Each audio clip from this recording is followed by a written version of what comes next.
Hi, and we're live again with my Snappy Chats. I'm so excited to be here, and I'm so excited for our guest today. So I'm Christine Bell. I'm a customer strategist. We're not going to be talking about me. If you want to find out more, please get in touch and we can have a conversation. But today what we're here to do is to talk about the challenges we all face as small business owners, as entrepreneurs, as founders. We all go through many of the similar challenges, and it can get to be a really lonely ride. So this is why I do these chats, because we can all learn from each other. We can all grow together. And this is all about belonging and coming together as small business owners, as entrepreneurs. I'm super excited for my friend and business owner Nant Nissen today. Sorry if I didn't pronounce that correctly, Nat.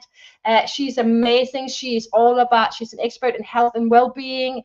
And if there's anything we need in these days, in the last 5 years, it's all about health and well-being. We can all use more of that. So I'm going to bring Nat on now and say hello. Did I pronounce your name right? I always get it wrong with my Danish accent. No, it's beautiful. Thank you so much. Thank you for having me.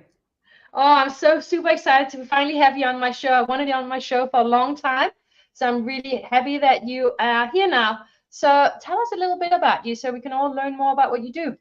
I have been in health, fitness and wellbeing, and I do separate them because they're different industries, for 30 years now, and started in fitness, then became nutritionist, naturopath, then went into mental health counselling, and have continued studying in those industries for all that time, because I'm just so passionate about it.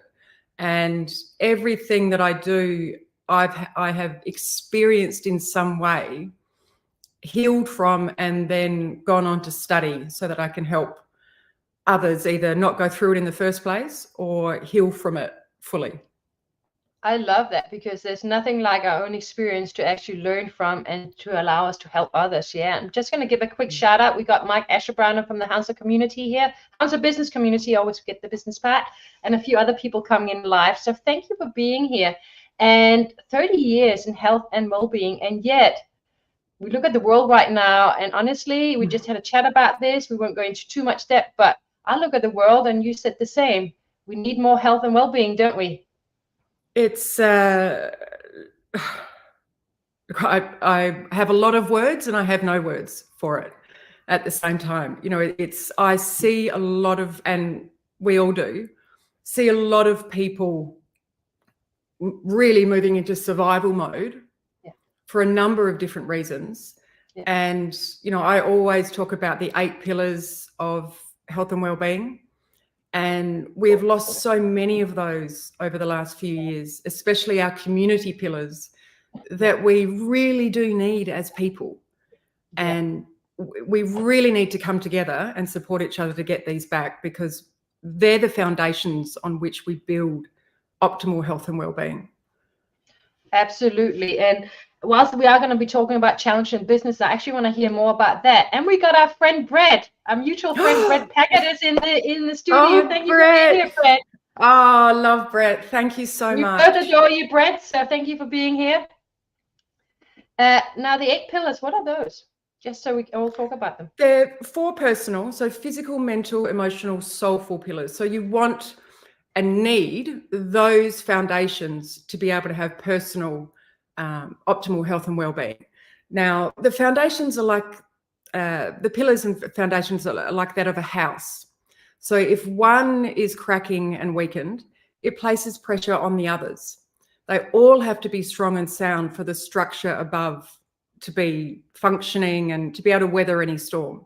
So it's incredibly important to have those. And then we have the 4 community pillars, which are care, connection, collaboration, and commitment to ourselves and each other. So we need those within ourselves and within our smaller and larger communities to be able to thrive, to be able to get what humans need on a daily, weekly, monthly basis, because we are societal beings.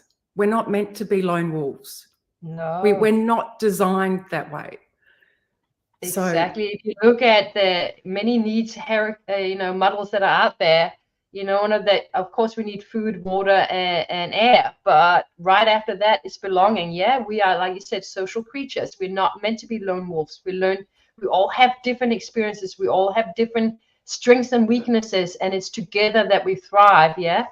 And so I totally agree with everything you're saying. We've got Isabel Fortin in the house as well. Thank you for being here. Yeah, I totally agree with that. So I guess we don't want to be at the survival. We don't want to be at the basic needs. Of course, we want everyone to have those basic needs met, but we want to go up further. We want to be thriving. Yeah. Because it's in our ability to thrive that we can help other people. Yeah. And so in business, when you are a business owner and you've been a business owner for a long time, we know for sure that this is an up and down, and it's not as easy as it seems on the outside. It can seem very glamorous. I'm not saying that some business owners who have either, you know, a product or service where there's a high demand and no supply, or we have businesses who already had a huge group of people who were interested in what they had to offer. Yeah, so it's easy to go into business, but most of us are going through an up and down experience. And I think, you know, in terms of that, we need exactly those 8 pillars to also thrive in business, don't we? 100%. I could not have said it better. So what can we do? What is one of, because you've got challenges as well in business, what is one of the challenges, and what can we do about it in terms of helping us all? Because we can't always rely on the bigger governments or the other kind of whatever we have our organizations to take care of us. Yeah.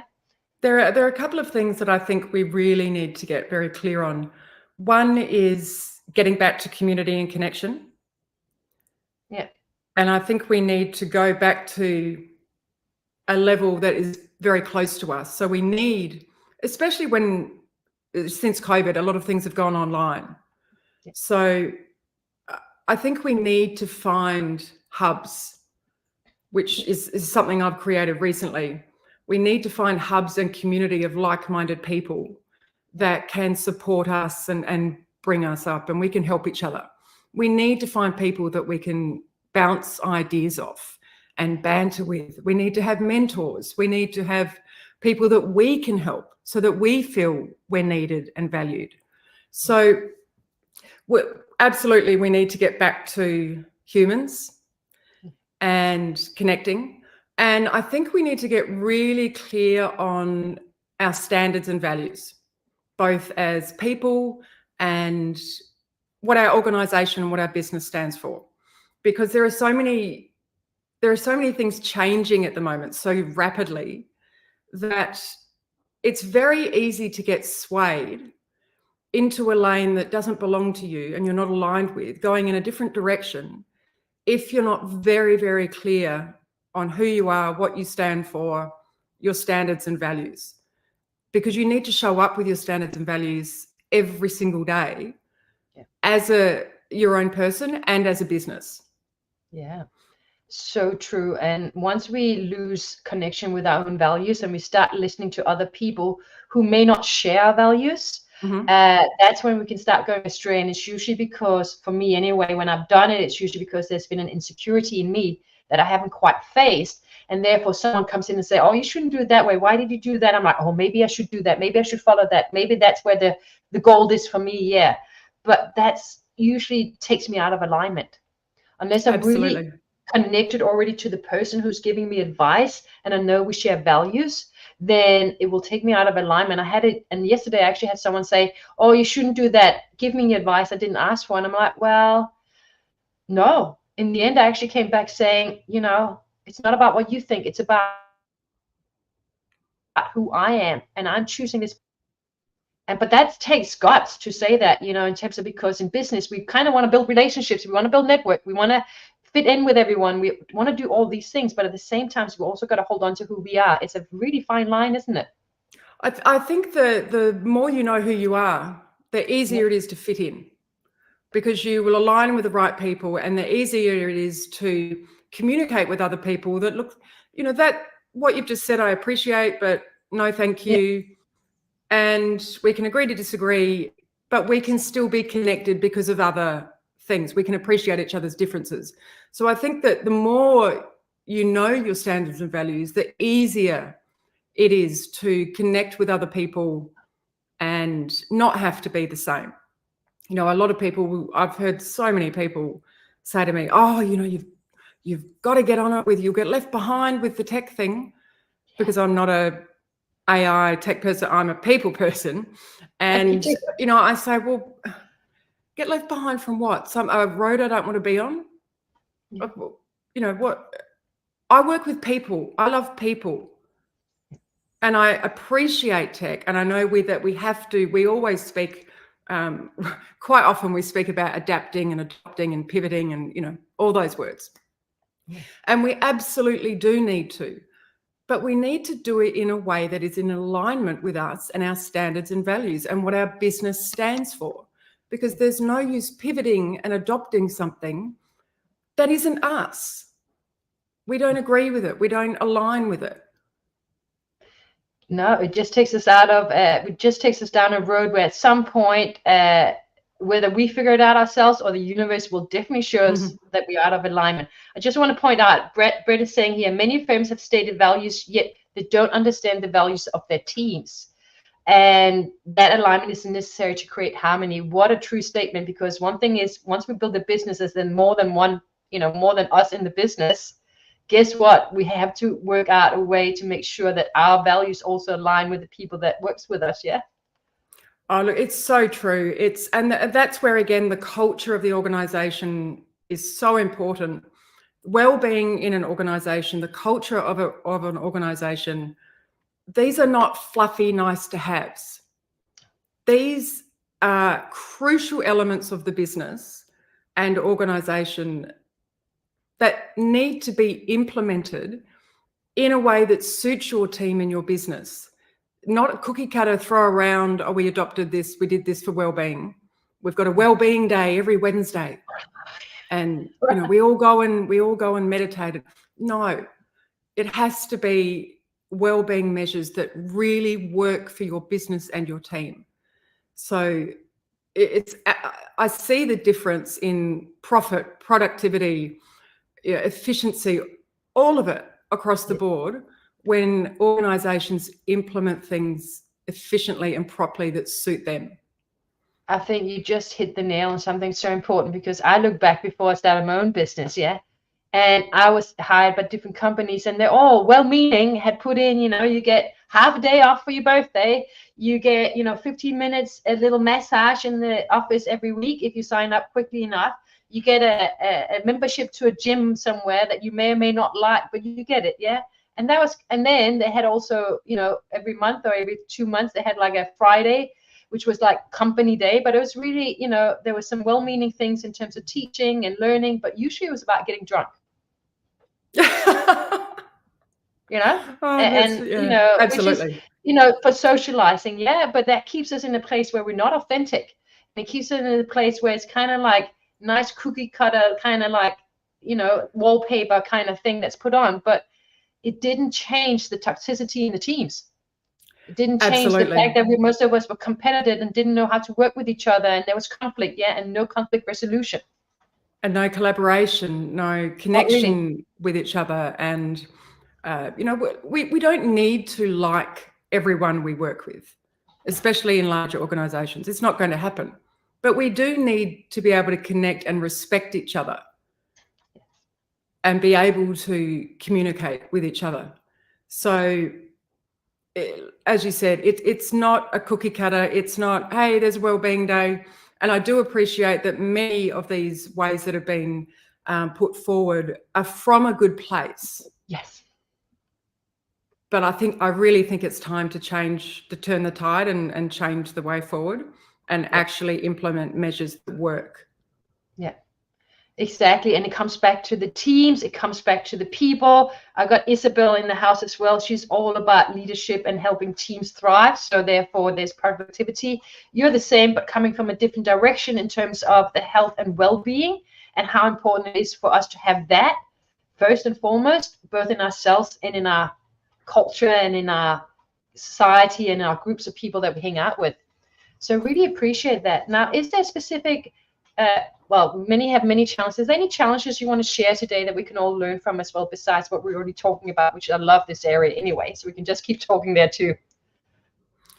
Well, I found it really difficult when lockdown came. Yeah.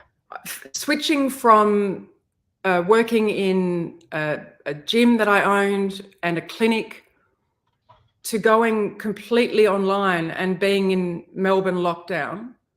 Yeah, which was was announced as the worst in the world. Yeah, Or the and strictest. I'd have to agree.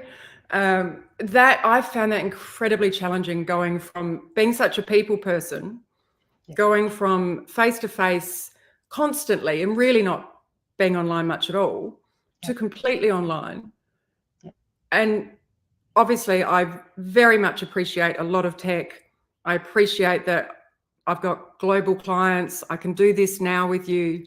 But I really want to make sure that we don't lose the connection with our community over convenience. What an important point. And I will say my biggest challenge in the last few years was lockdowns too. Now, there was I lost a lot of things in it. I have also gained a tremendous thing because of it. Strangely enough, as much as I was against it, I will speak out loudly. I'll try not to say too much because I don't want to shut down my accounts. But those lockdowns were hell. Let's face it. They were, and my business literally changed overnight and gave me a lot more time, but also, living cost up, savings are gone, and it's been a journey. And sometimes in business, we have to pivot, whether we like it or not. We were all, I got caught out. I wasn't online very much either. I was very much face to face, having networking events in Sydney, talks in Sydney, classes in Sydney, face to face. Having big clients where I did a lot of research face-to-face with people for them and strategy. And suddenly it's like, oh, I'm not online. I don't even have a brand online. I have an account. That is it. I don't know anyone. I don't know anything about it. And suddenly there was a huge opportunity to grow and learn, for sure. But it was also, wow, what just happened? Here I am in my little isolated place. And I'm like, as you know, 1 year into literally 1 hour of exercise a day outside, you're like, wow, this definitely takes, I'm surprised more people didn't go down, in terms of their mental health. I think I don't think we're aware of the impacts. No. I still don't think we have fully seen the impacts of what is still happening and to come if we don't help people with their well-being and mental health. And mental health is health, but if we don't start supporting each other, connecting, helping each other, it's going to be very difficult. But the amazing thing is about humans, we can change that together. And I know it sounds all fluffy, but it's not. It's who we are, and we can make a difference every single day in someone else's life. Yes, we all have the opportunity to do that, and it doesn't have to be big and grandiose. And sometimes it's not even in our area of expertise. It's simply being there when someone, you can tell they just need maybe a hand on the shoulder, or they need just someone to listen, or they just need someone to sit with them. Whatever it is, it's not always the big and grandiose. It's the small things that often counts. And I did notice a smile when you pass them in the street. Yes. And I remember this. I just want to say Mike made a good point here as well. As much as we love face-to-face, he said he's actually met so many people online as well now that really share his values and goals and dreams. And I will say, in the pivot, I also have suddenly I've gotten to know you, I've gotten to know Mike, I've gotten to know Brett, I've gotten to know Isabel. I've gotten to know so many people around the world that I actually share values with. We wouldn't know each other, and I wouldn't know, wouldn't know Brett. Yeah. And all these amazing LinkedIn people. I've met the most incredible people on LinkedIn, and some of them have actually become great friends. Yeah, I know. Next time I'm in Melbourne, I'm going to check out whether you're around, So there are definitely, some appreciations for tech and Zooms, as we said before, what we're doing now. I just think that we're losing a little bit of sight Yes. into keeping that connection over convenience. I 100% agree with you. There's a really fine line. If we just live in our little room with a computer, we need the actual physical connection with people as well. It's, quite and literally it's, the self-serve. And I know we're all short on time. And, sometimes that connection with the person serving you is the only connection some people have in a few days. And that is important for both sides. Yeah. So yes, you're going to stand there for a little bit longer, and yes, everyone is short on time, but that connection is keeping your community alive. So no, it's not as convenient, but it is far more important. Yes. And guess what? Even when we think, oh, I'm okay, actually there is a difference when you go out and you spend time with others and you connect with others. I do feel differently after a good day connecting with others in person, yeah. And I've just started teaching, tutoring and teaching, facilitating workshops at the university. And I've got 46 students, and it's full on, but it's like, I'm back, and it's fun. And I have a chance to hopefully share some of my learnings in life and help them on their way, yeah. But it's just that human connection and the fun of it. I just love it. It's like, it's exhausting, but I love it.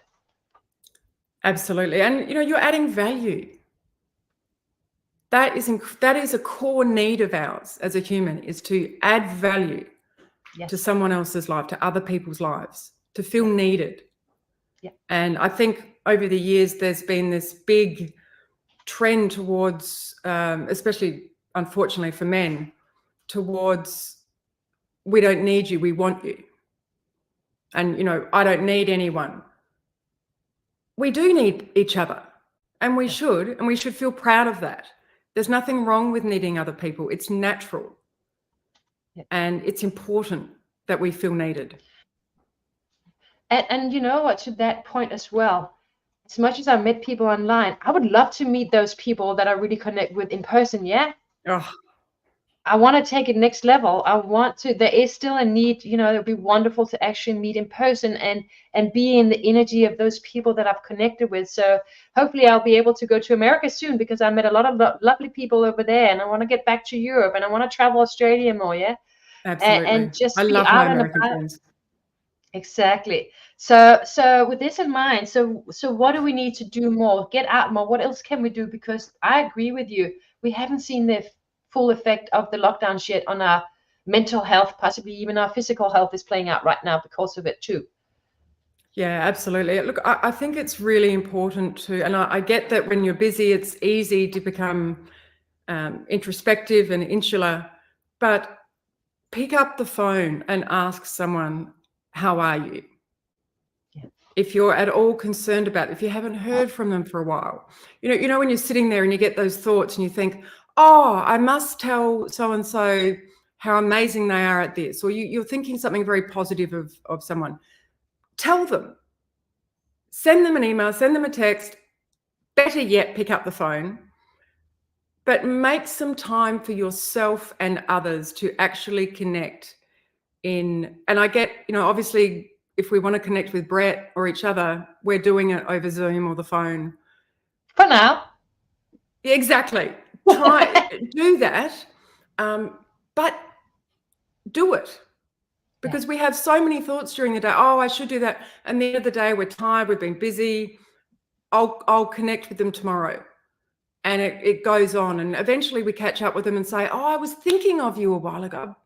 Yeah, 2 years ago, yeah. Exactly. Please reach out to people. Yeah. Just start there. That's what we need for people. The impact that you have when you reach out to someone is amazing. When they get a text or a phone call and you say, hey, I've only got a few minutes, but I just wanted to let you know I'm thinking of you. I love that. Goodness. And I love that. And how often do you go, I'll do it tomorrow, rather than actually just go, let's do it now? We always think we have the future, but none of us actually know we have tomorrow. And I don't mean to be detrimental or down, but the truth is We only really got this moment. So if you're thinking of someone that you want to reach out to them, do it now. So I love that. So thank you for that advice. We'll finish up here shortly. And I just want to say, Brett, watch out. We're coming to Las Vegas to visit you. Oh, Las Vegas won't know what hit it. Oh, my goodness.